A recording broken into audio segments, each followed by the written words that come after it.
Fala galera, então hoje nossa conversa, como sempre, né, os slides denunciam, é sobre sistema circulatório, né? Então a gente estava falando aí sobre gestão, né, conversando sobre sistema digestório e agora chegou a hora da gente falar um pouquinho sobre o sistema circulatório, né? Então, para começar essa conversa, gostaria que vocês pensassem aí, certo, em função do sistema circulatório, certo? E aí, depois, né, de vocês pensarem um pouquinho, qualquer coisa dá um pause no vídeo e tal, continua assistindo, certo? Então, eu imagino, certo, que uma das primeiras coisas que vocês pensaram não tem a ver diretamente com esse título, né? Aqui está trocas gasosas, que seria principalmente aí uma função do sistema respiratório, certo? Mas tem relação com essa estrutura aqui que a gente está vendo, que seria um alvéolo, né? Onde a gente consegue ver os capilares aqui envolvendo, abraçando esses alvéolos, né? E realizando o quê? As trocas gasosas. Então, liberando o CO2 que foi carregado dos tecidos até os alvéolos, né? Então, liberando esse CO2 para abertura dos alvéolos para poder ser expelido para o ambiente externo e capturando o oxigênio que está, né, nesse ar, nesse alvéolo, certo? Então, eu diria, né, eu chutaria que na maior parte das vezes quando a gente fala de sistema circulatório, o que a gente vai pensar principalmente seriam aí as trocas gasosas, certo? Mas, né, a gente está aqui para falar algumas coisas a mais.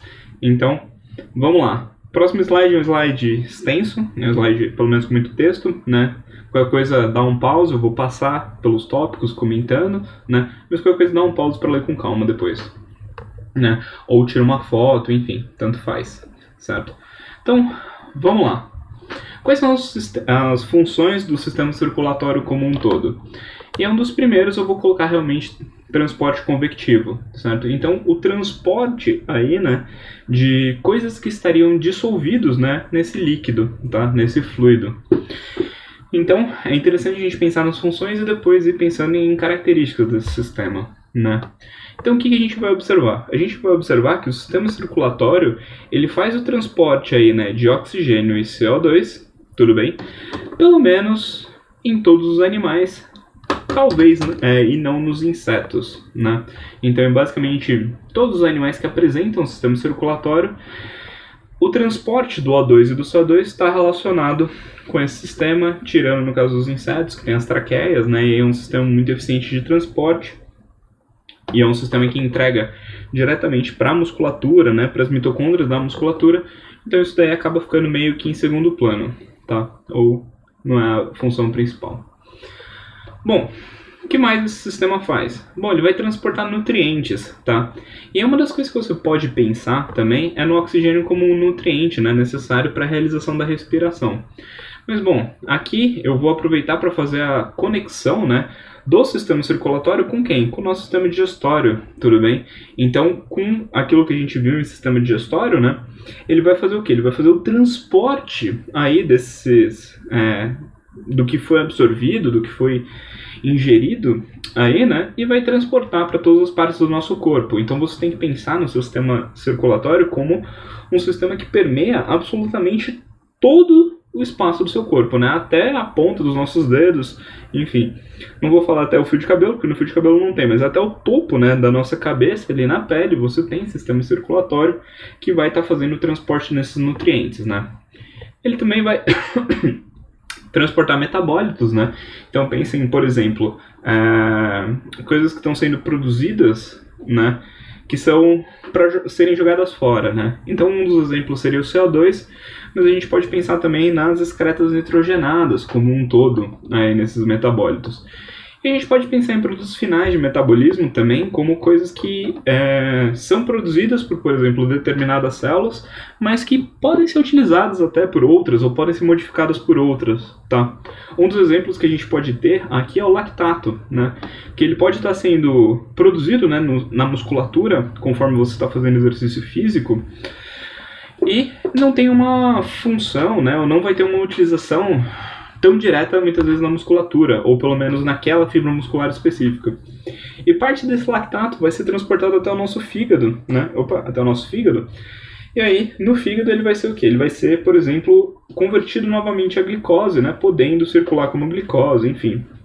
Então, você pode circular essas outras coisas, né? Que podem ser produtos finais de um certo metabolismo de alguma certa região do corpo para algum outro ponto do corpo que será utilizado de alguma outra forma, tá? Então, existe essa possibilidade também. Isso também vai funcionar como via de comunicação dos hormônios, né? A gente tem que lembrar que hormônios são coisas que, geralmente em pequenas quantidades, vão realizar aí uma resposta, né, geralmente mais sustentada do que, por exemplo, o sistema nervoso, né? O sistema nervoso é uma forma da gente fazer uma comunicação do corpo, certo? Só que o sistema nervoso ele tem o quê? Ele geralmente é uma resposta de curta duração, né? E aí acho que o exemplo mais fácil da gente pensar é a contração muscular, né? Então, eu consigo responder, certo? Com, por exemplo, movimentando meu dedo, certo? E isso é uma resposta o quê? De curto prazo, curta duração ou rápida, né?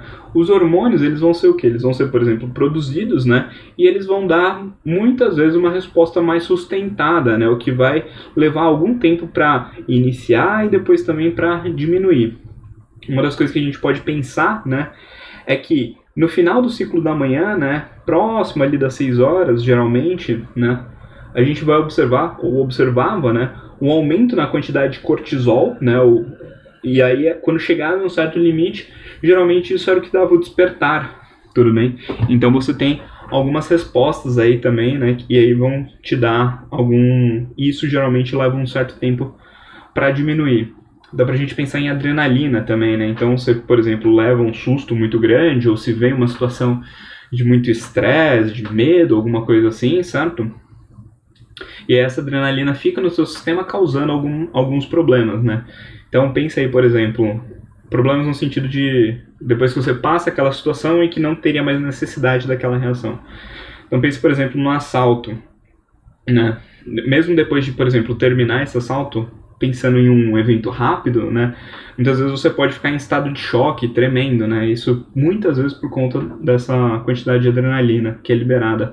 Ou, por exemplo, numa batida de carro, né? Então, se você dirige ou estava presente algumas vezes, né? Dirigindo, talvez acho que seja até pior. Quando você bate e depois você tem que retomar a direção ainda tremendo um pouco, né? Justamente por conta dessa adrenalina aumentada, né? Esses hormônios que vão demorar um certo tempo para baixar e aí dá uma regulada no sistema de novo, né? Então os hormônios eles vão servir para essa comunicação. Aí é uma circulação via sanguínea, tá? Bom, eles também vão servir para o nosso sistema imunitário e ou de defesa, né? Que, bom, são coisas complementares aí, né? Nosso sistema imunitário é um sistema basicamente que seria o nome, né? Nosso sistema imunológico seria o nosso sistema de reconhecimento de coisas próprias e coisas estranhas, né? E reconhecendo algo estranho, pode atacar, né? Na forma de defesa, certo? Então, só aí. O que mais que você pode observar, né? Principalmente em endotérmicos, a gente vai ver uma regulação térmica, né? Então, por exemplo, nos seres humanos, a quantidade de sangue que tem próximo da nossa pele vai influenciar, né, a nossa perda de calor, né, a perda de energia aí para o ambiente. Tanto que, se você está numa situação geralmente de muito frio, o que vai acontecer? Você vai sentir geralmente, por exemplo, mãos geladas e pés gelados. Por quê? São regiões que você vai ter uma vasoconstrição justamente para o quê? Enviar menos sangue para esses locais, né? Principalmente membros. Então, por exemplo, braços e pernas geralmente vão receber uma quantidade menor de sangue em situações de frio. Por quê? Porque eles são uma área, né, exposta, uma área de superfície aí, que vai gerar troca de calor com o ambiente e você quer proteger essa parte mais interna, né? Cabeça e tronco, que são onde a gente tem o quê? Os nossos órgãos vitais, certo? Então, se você, por exemplo, perder o seu estômago por conta de frio, né? Enfim, ou por conta de uma circulação deficiente, isso é um problema, tá? Então, a gente tenta manter o quê? A gente geralmente vai resfriar, por exemplo, membros, né? Ou vai deixar que eles percam mais temperatura, certo? Então, percam mais calor para o ambiente. e vai tentar manter, né, a região mais interna, mais central, o core aí, né, do nosso corpo, numa temperatura mais elevada, certo? Então, a gente pode fazer essa regulação térmica, assim como em um momento de muito calor, o que acontece? Você expande, né, ou você vasodilata, e aí o sangue ele passa mais nessa periferia, né, geralmente causando uma certa sensação de calor aí, né, e com isso você troca mais calor com o ambiente e acaba perdendo mais energia térmica, certo? Bom, a gente tem uma relação também, né, do sistema circulatório com os nossos órgãos excretores, então eu vou comentar lá no finalzinho da aula 31, se eu não me engano, certo? A força de ultrafiltração, aí a relação que a gente vai encontrar com isso, certo? Então, a relação aí, né, de pressão com o glomérulo, então você vai fazer o quê? Esse sangue, né, carregado de coisas que devem ser jogadas fora, por exemplo, excretas nitrogenadas, passa pelo glomérulo, né, que é uma estrutura que envolve o vaso, né, envolve o capilar, e tem lá uma rede proteica que vai servir como uma peneira, basicamente, né? Então vai ser uma peneira ultra fina, e aí com a pressão do sangue passando, isso faz com que, né, parte desse sangue vaze, entre aspas, para o glomérulo e possa realizar esse processo de filtração, tá? E você vai ter o quê? Você vai ter esse sistema funcionando como uma força hidráulica também, né? Então ele pode aí gerar movimentação de algumas coisas, como por exemplo, expansão de asas em insetos, limpeza ocular em lagartos, extensão da probóscide, né, que é aquela o aparelho bucal das borboletas e mariposas, né, a língua, e por exemplo, extensão de pernas em aranhas. Então algumas coisas que podem funcionar aí, ou que vão funcionar conforme o bombeamento do sistema circulatório desses indivíduos, tá? E bom, uma das coisas que eu tenho que falar aqui também, né, que é interessante, bom, mais como uma curiosidade talvez, é que a pressão seletiva em cima do sistema circulatório vai se dar principalmente nessa parte de transporte convectivo, principalmente com relação a entrega de nutrientes, a manutenção da taxa metabólica, né? A gente não vai abordar tanto isso, né? Mas a gente observa bastante uma relação, na verdade a gente não vai abordar isso, desculpa, tá? A gente vê uma relação entre, por exemplo, massa do coração e tamanho dos indivíduos, né? Com quanto de sangue é ejetado. Então, por exemplo, um elefante vai ter um coração maior do que um rato, certo? Isso daí vai ser proporcional, né? A massa do rato e a massa do elefante. Isso tem uma relação quase perfeita ali de relação 1 para 1, tá?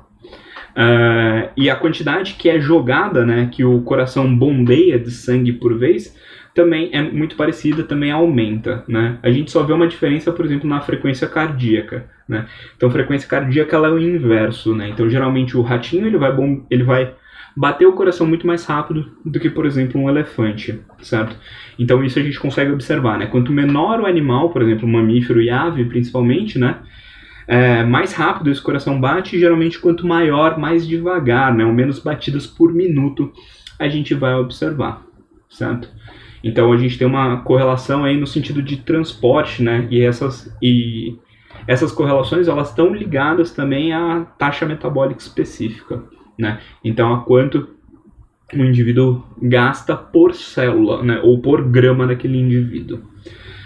Beleza, pessoal? Então aqui fica a primeira parte, né, de sistema circulatório, passando 2 slides, e aí a gente discute um pouco mais, né, nas próximas partes que estão por vir aí.